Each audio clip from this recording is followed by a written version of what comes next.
आज simple interest निकालना सीखेंगे। ठीक है, सिंपल इंटरेस्ट के बारे में आप जानते ही हो। फॉर्मूला थ्रू हम नहीं सीखेंगे, डायरेक्ट हम सीखेंगे। ठीक है ना, जो आप एग्जाम में करते हो उस हिसाब से हम बनाएंगे। फॉर्मूला तो हमारा होता है P into R into T, होता है ना फॉर्मूला। फॉर्मूला क्या होता है? P होता है into R into T upon 100, ये फॉर्मूला होता है। ठीक है ना, लेकिन हम फॉर्मूला थ्रू नहीं बनाएंगे। ठीक है, देखो हम क्या बनाएंगे। 800 है ना, यहाँ पर हम क्या लिखेंगे? 800 लिख देंगे। यहाँ पर क्या है? 3 ईयर्स दिया है, एक लाइन खींचेंगे, एक लाइन खींचेंगे और एक लाइन खींचेंगे। ठीक है, अब हम क्या करेंगे, इसमें थोड़ा छोटा कर देते हैं, लाइन बड़ा कर दिया हमने।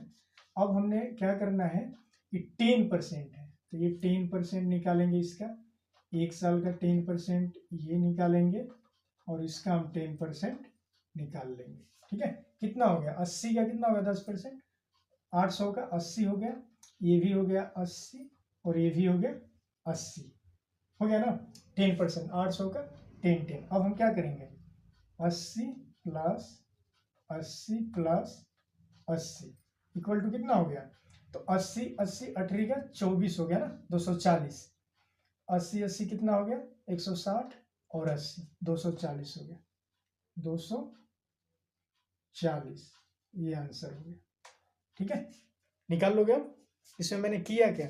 सिंपल इंटरेस्ट में क्या होता है, फॉर्मूला थ्रू नहीं करना है। फॉर्मूला तो हमें मालूम है, P into R into T upon 100, लेकिन उसके थ्रू नहीं करना है। हमें क्या करना है? 800 दिया है ना, 800 को हमें क्या है, कितने साल के निकालना है? 3 साल का। 3 लाइन बना दो आप। ठीक है, 3 लाइन बन गया। अब उसमें क्या करो, 3 बार 10%, 10% लिख दो, उसका 10% निकाल के वहां पे लिख दो 80 80 80, तीनों को जोड़ दो, जोड़ के जितना आएगा उतना आंसर आएगा।